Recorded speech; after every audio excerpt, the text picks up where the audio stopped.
brought to you by Sensodyne K। अभी लेके आए सेंसोडेंट के। टूथ का करंट गॉन तो लाइफ का करंट ऑन। 12th फेल की सक्सेस के बाद से विक्रांत मैसी का नाम सबकी जुबान पर चढ़ गया है। हाल ही में विक्रांत ने अपने करियर के बारे में बात की। उन्होंने बताया कि कैसे टीवी में बहुत सारा पैसा कमाने के बावजूद वो संतुष्ट महसूस नहीं कर रहे थे, इसलिए उन्होंने 35 लाख रुपए महीने का कॉन्ट्रैक्ट छोड़ दिया। फिल्मों में काम पाने के लिए स्ट्रगल करने लगे। इस दौरान उनकी प्रेमिका शीतल उन्हें पॉकेट मनी दिया करती थी ताकि विक्रांत फिल्मों के लिए ऑडिशन दे सकें।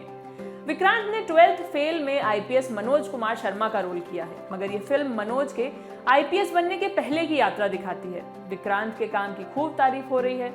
हाल ही में विक्रांत ने यूट्यूबर समदीश भाटिया को एक इंटरव्यू दिया है। इसमें उन्होंने बताया कि उन्होंने अपने करियर के पीक पर टीवी छोड़ दिया था क्योंकि उन्हें वो काम करके रात को नींद नहीं आती थी। विक्रांत कहते हैं, टीवी में बहुत पैसा कमा लिया, मतलब 24 की उम्र में पहला घर खरीद लिया। मैं बहुत पैसा कमा रहा था। एक 24 साल के लड़के के लिए 35 लाख रुपए महीना बहुत होता है। एक ऐसे लड़के के लिए जिसके घर में 15 दिन पापा की सैलरी चलती थी, 16वें दिन से जुगाड़ करके काम चलाना शुरू हो जाता था। मैं वहां जाकर टीवी छोड़कर आया। 35 लाख रुपए महीने का कॉन्ट्रैक्ट था मेरे हाथ में। पैसे से नींद तो नहीं आ रही थी। सोचा अब अच्छा काम करके सुकून ढूंढने की कोशिश करेंगे। तो ऐसे मेरा फिल्मों में सफर शुरू हुआ। इस इंटरव्यू में विक्रांत ने बताया कि उन्होंने टीवी इसलिए छोड़ा क्योंकि बहुत सारी चीजें बार बार हो रही थी। सब लोग एक ही तरह का काम कर रहे थे, चाहे कोई भी फील्ड हो। जब एक चीज काम कर जाती है तो सब लोग वही दोहराने की कोशिश करते हैं। बकौल विक्रांत, टीवी पर अगर मिसोजिनिस्टिक कंटेंट चल गया जिसमें बहू पर होने वाला अत्याचार भी शामिल था तो लोग भी वही कंटेंट बनाते थे क्योंकि उससे टीआरपी आती थी। विक्रांत आगे कहते हैं, टीवी पर बहुत सारी इरिटेटिंग चीजें होती थी, जैसे कहानियों से जुड़ा फैसला एमबीए लोग लेते थे। वो कहते, हमारी इंटरनल रिसर्च के मुताबिक इसी तरह के एपिसोड बनाइए। रेटिंग के लिए उन्होंने इंटरनल रिसर्च बोलकर हमें बहुत बेवकूफ़ बनाया। और वो लोग महा एपिसोड बनाने के लिए भी कहते थे जो कि 1 घंटे का एपिसोड होता था। एक पॉइंट के बाद मैं उनसे लड़ गया और कहा कि मैं ये नहीं करूँगा।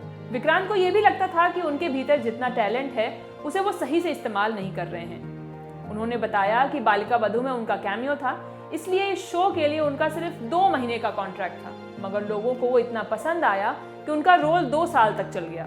विक्रांत वो शो इसलिए करते रहे क्योंकि उन्हें इस कंटेंट में यकीन था, मगर दूसरे शोज में उन्हें कुछ खास मजा नहीं आ रहा था, इसलिए उन्होंने टीवी से दूर होने का फैसला किया। विक्रांत के करियर की पहली फिल्म थी लुटेरा। आगे उन्होंने Dil Dhadakne Do, a death in the Gunj, half girlfriend, lipstick under my burka, Chhapaak, cargo और हसीन दिलरुबा जैसी फिल्मों में काम किया।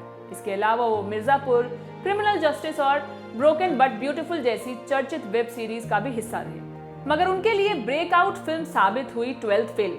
विधु विनोद चोपड़ा डायरेक्टेड ये फिल्म अनुराग पाठक की इसी नाम की किताब पर आधारित थी। इस फिल्म को खूब वाहवाही मिली। 12th फेल को डिज्नी हॉटस्टार पर स्ट्रीम किया जा सकता है। इस खबर को लिखा था हमारे साथी श्वेतांक ने। मैं हूं शिवानी। सिनेमा से जुड़ी हर खबरों के लिए देखते रहिए ललन टॉप सिनेमा। शुक्रिया।